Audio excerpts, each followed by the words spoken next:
السلام عليكم ورحمة الله وبركاته. مرحبا دائما بمشاهدي الكرام أينما كنتم. اليوم إن شاء الله غادي نشارك معكم واحد الوصفة ممكن نقولوا ليها من وصفات رمضان أو شهيوات رمضان. نعملو خبيزات أو ملوي معمر أو بسطيلة معمرة.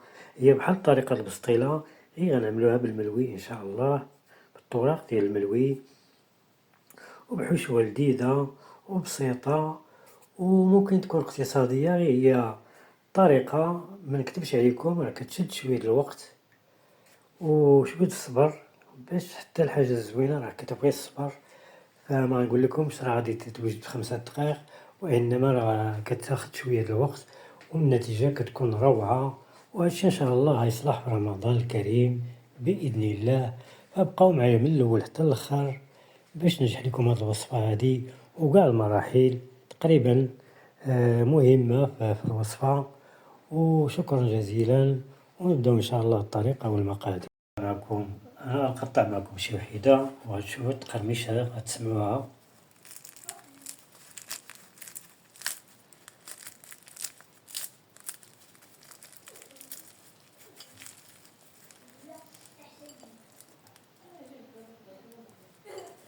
مرقين كما كتشاهدوا.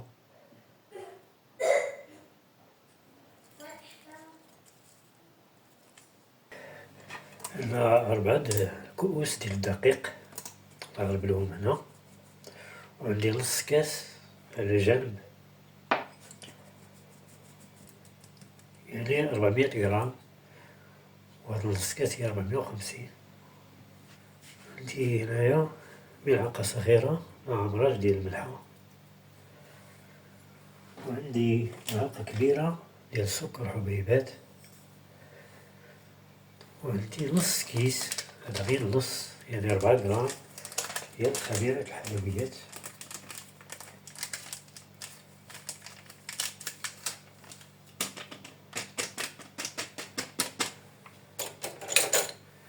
غنعمل واحد 3 ملاعق ديال زيت المائدة يكونوا عامرين.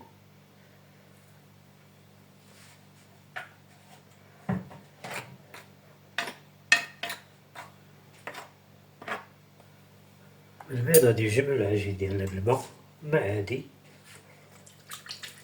بحال كنعجنو الملوي.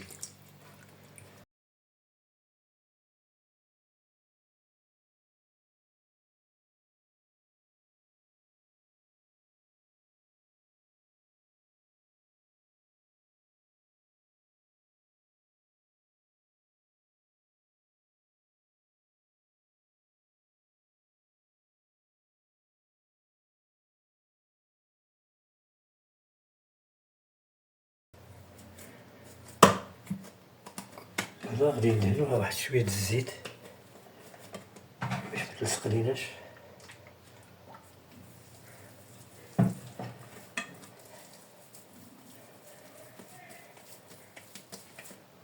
نديرو شي طاسة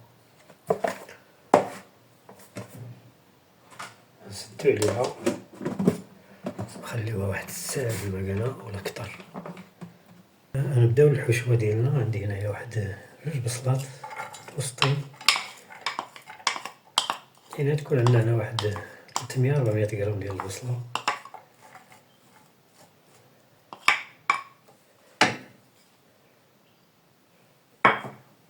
نضيف ليها واحد شوية ديال الإبزار، ماشي بزاف غير شوية،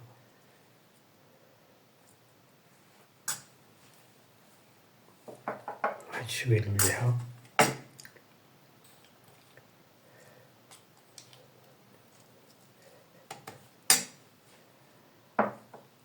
ومعلقة ديال الزيت، زيت المائدة، المعلقة كبيرة هادي باش تعرفو. نشحرو هاد البصلة هي الأولى. أنا من بعد ما تقلات نضيف هنا عندي كفتة واحد 300 غرام، كنت نضيف المهم داكشي علاش قطعتها ملعقة كارمة شوية مجمدة. نشحرو عاوتاني مع الكفتة مع البصلة.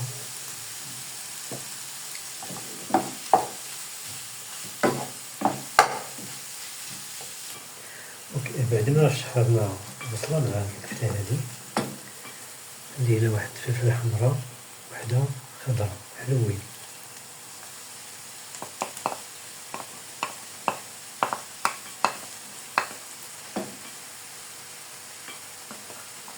عندي هنا جزرة،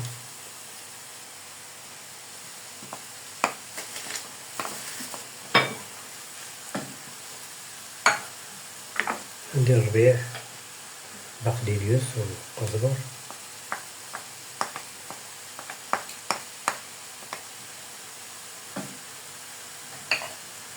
وعندي عطرية مخلطة وشوية الملح معاهم،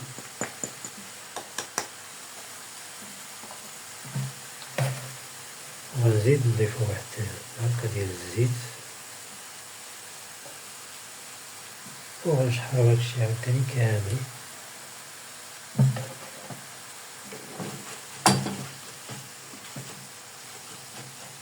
هنا عندنا واحد شوية ديال الشعرية د الروز سباكية، نديروها في الماء سخون ونخليوها تسلق واحد 2 دقايق حتى 3 دقايق.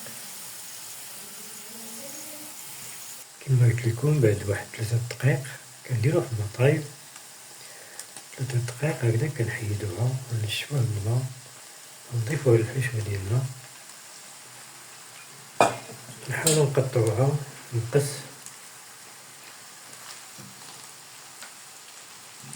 بالطريقة هذه.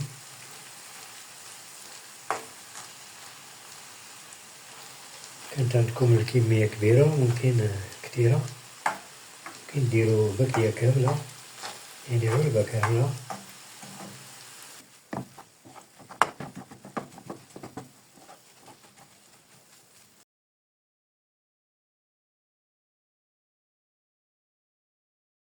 من بعد هنا الناس اختياري، إما تعملو فرماج هذا ديال المثلثات، أولا ياغورت صغير بحال هذا حتى هو كيعطي واحد النكهة زوينة. أنا غنفضل نستعمل ياغورت صغير، هذا كيعمل غير شي درهم، وفيه تقريبا شي 40-50 غرام على بعضو.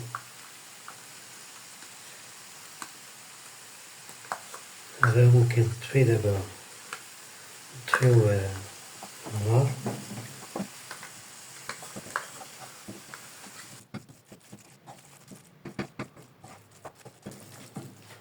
أنا اللي مهم أننا نخليو الحشوة ديالنا حتى تبرد، ما نعمروش بها حتى تبرد إن شاء الله، عاد نعمرو بها.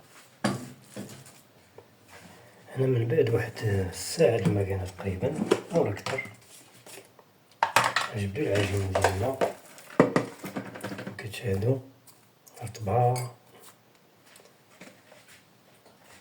نحاولو ندهنو سطح العمل غير بالزيت ماشي الزبدة، الزيت غادي نبسطو بها والزبدة غادي نمرقو بها. هنا غادي نحاولو نقسموها على 3،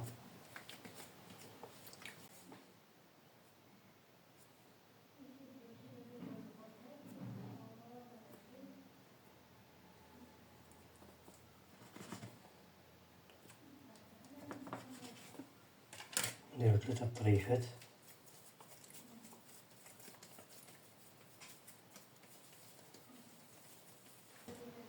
هنا غادي نبسطو وحدة هنا أمامكم، كما قلت لكم غير الزيت،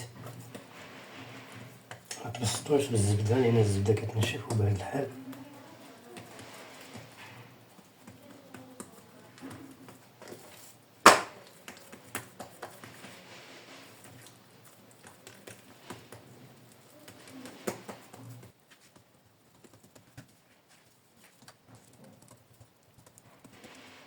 حاولوا ترققوهم باش يجيو لكم تجي ديك التقرميشة مزيانة فيهم.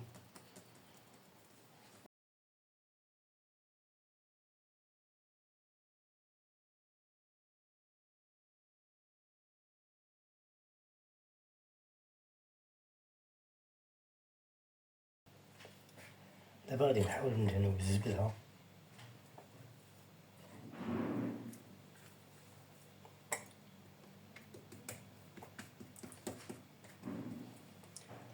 نطويوها بحال ملوية كبيرة.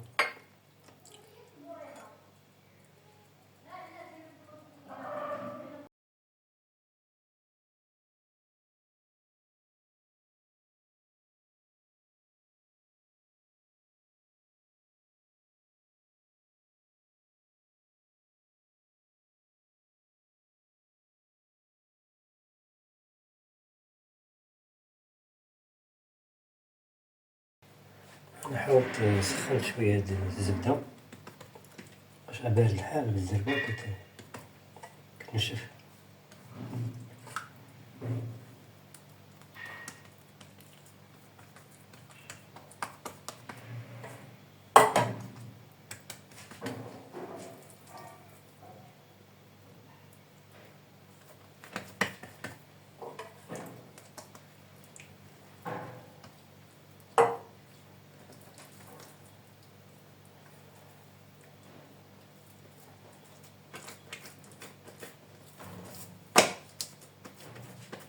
بحال مسمنة كبيرة كما كتشاهدو بحال هاد الشكل.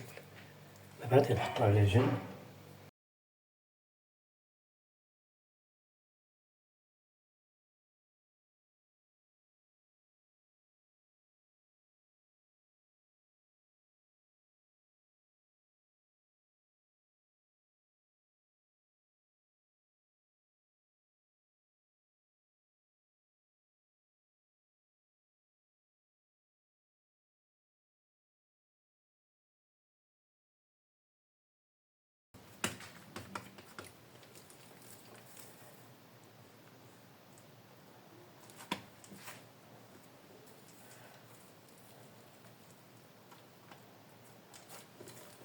بهاد الطريقة عاوتاني بحال هاد الشكل،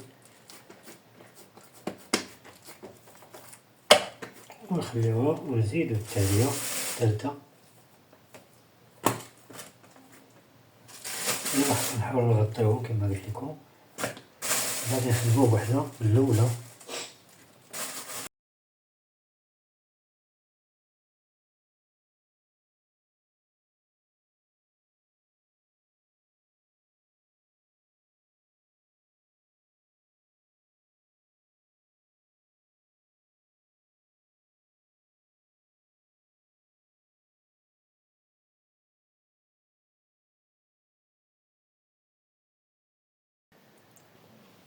غادي نحاولو نقطعوهم على 4، نحاولو من النص.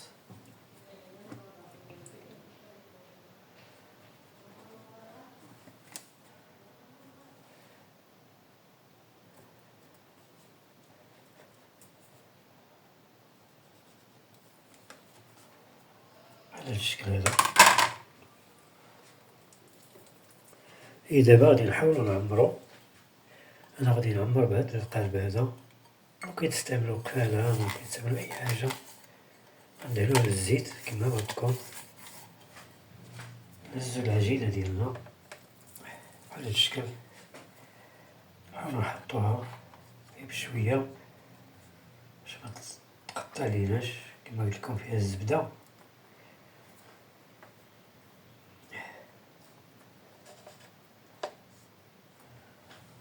نديرو الحشوة الأولى.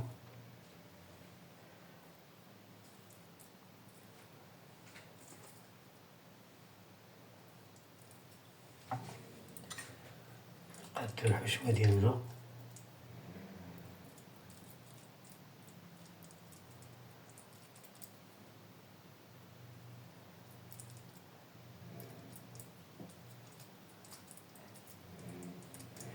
أنا عندي اللوز سلقتو وقليتو في الزيت وطحنتو، درت معاه السكر، كلاص، البودر، وواحد المعلقة ديال القرفة. نضيف شوية كل وحدة نضيف ليها واحد شوي.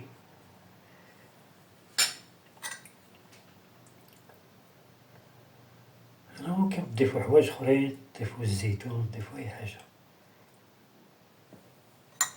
نجمعو عليها العجين كما تشاهدو.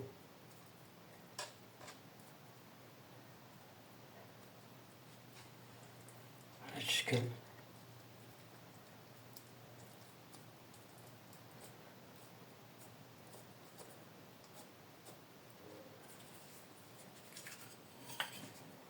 التشكيلات كيجيو.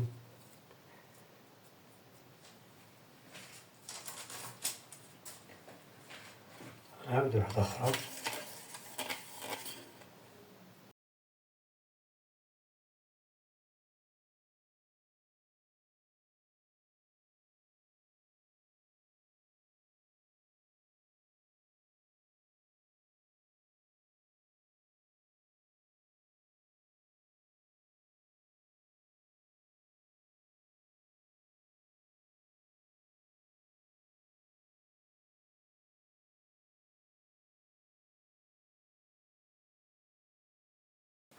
في الأخير غادي ندهنوهم. أنا عندي هنا الزيت، غير زيت المائدة، ودرت مع التحميرة، وغادي نحاول ندهنوهم. هادو ممكن نقولو لهم بسطيلات، وممكن نقولو لهم مملحات، ملوي معمر، المهم تسميوهم كيما بغيتو، غير هما غيكونو لذاذ، وتحاولو تعملوهم إن شاء الله في رمضان. هذولا ممكن تعملوهم حتى في الفريغو، تصابوهم وديروهم في المجمد. هنا الفران غادي يكون سخون، كنشعلوه قبل على الأقل واحد القسم، ودابا غادي نديوهم غنشعلولهم من التحت نار متوسطة، ومن بعد نشعلولهم من الفوق باش يتحمرو.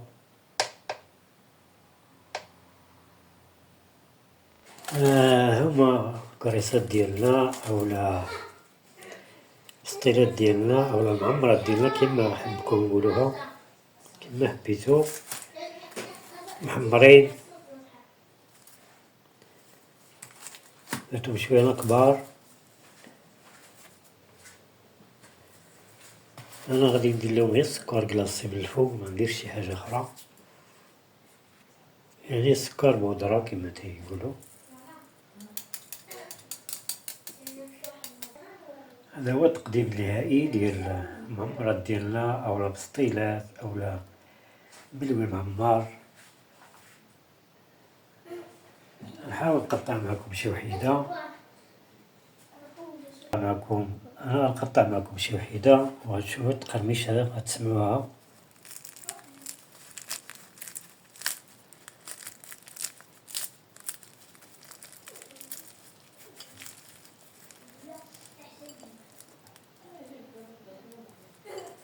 مورقين كما كتشاهدوا.